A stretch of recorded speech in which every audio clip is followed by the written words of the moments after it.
फसल कोई भी हो, कीटक तथा रोगों के लिए छिड़काव करना ही पड़ता है। इसलिए किसान भाइयों को ऐसा लगता है कि खेती करना है तो जहरीली दवाओं का छिड़काव करना ही पड़ेगा, जबकि वास्तविकता यह नहीं है। फसल के स्वास्थ्य का संबंध मिट्टी के स्वास्थ्य से संबंधित है। मिट्टी का स्वास्थ्य सुधरते ही फसल पर आने वाली बीमारियां अपने आप खत्म हो जाती हैं। इसकी पूरी जानकारी समझकर आप अपनी फसलों को कीटक तथा रोगों से मुक्त बना सकते हैं। खेती रासायनिक हो या ऑर्गेनिक, फसलों को मिट्टी से जो भोजन मिलता है वो सूक्ष्म जीवाणुओं के माध्यम से मिलता है। जिस मिट्टी में सूक्ष्म जीवाणु कम से कम हो जाते हैं उस मिट्टी को बंजर, नापिक अथवा क्षारपण कहते हैं। उसमें कितना भी रासायनिक खाद डालो फिर भी कुछ पैदा नहीं होता। उपजाऊ मिट्टी या जिस मिट्टी में रासायनिक खाद कम डाला गया हो उसमें 1 ग्राम मिट्टी में 10 करोड़ सूक्ष्म जीवाणु होते हैं। रासायनिक खाद की मदद से खेती होने वाली मिट्टी में आज 1 करोड़ या उससे कम जीवाणु हैं। गोबर का खाद, जिसे गुजराती में छानिया खाद कहते हैं, इसको डालने के बाद दूसरे साल अच्छी फसल क्यों आती है? क्योंकि गोबर का खाद सड़ने के बाद उसमें से जो कार्बन निकलता है वो हमारे जीवाणुओं का भोजन है। दूसरे साल जीवाणुओं को भोजन मिलता है, इसलिए जीवाणुओं की संख्या बढ़ती है। परिणाम स्वरूप फसलों को ज्यादा भोजन मिलने के कारण ज्यादा उत्पादन मिलता है। उपरोक्त 3 बातों से यह समझ में आता है कि हमारी फसलों को भोजन प्रदान करने वाले सूक्ष्म जीवाणुओं की संख्या 10 गुना कम हो गई है। इसलिए हम रासायनिक खाद ज्यादा मात्रा में डालते हैं, तब भी फसल को उतना ही मिलता है जितना जीवाणु उपलब्ध कराते हैं।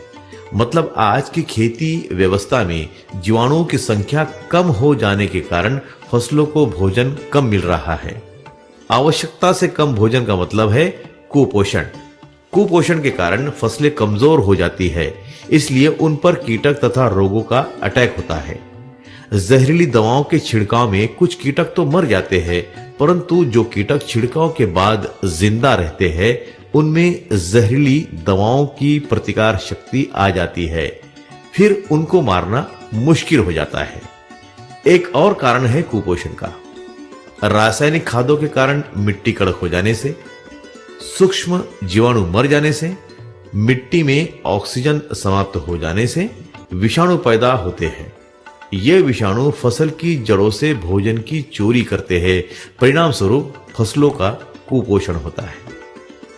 अब एक बात आप समझ लीजिए कि सिर्फ कुपोषण के कारण हमारी फसलों पर कीटक या रोगों का अटैक होता है। इतना ही नहीं, फसल के पत्ते छोटे छोटे आते हैं, पत्तों का कलर लाइट ग्रीन या पीला हो जाता है, फसल की ग्रोथ अपेक्षा के मुताबिक नहीं होती, शाखाओं की संख्या कम होती है, अचानक फूल गिरने लगते हैं, अचानक फल गिरने लगते हैं, परिणाम स्वरूप उत्पादन कम आता है।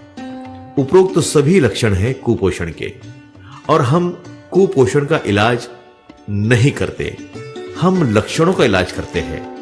लक्षणों का इलाज करते करते किसान भाई कंगाल बन गया, आत्महत्या करने लगा। जरूरत है मुख्य कारण का इलाज करने की, मतलब फसल के कुपोषण को रोकने की, और मल्टीप्लायर यही काम करता है। मल्टीप्लायर का इस्तेमाल शुरू होने के बाद फसल बलवान बनती है, इसलिए कीटक तथा रोग फसल के पास नहीं फटकते। लक्षणों का इलाज जिंदगी भर करना पड़ेगा, और अगर आप बीमारी का इलाज कर देंगे तब एक बार इलाज और जिंदगी भर बीमारी से मुक्ति। आज मार्केट में जो कंपनियां हैं वो नहीं चाहती है कि आपकी फसलों की बीमारी हमेशा के लिए समाप्त हो जाए, क्योंकि वो जिंदगी भर आपको उत्पादन बेचना चाहते हैं। हमारी कंपनी एक मिशन के लिए काम कर रही है।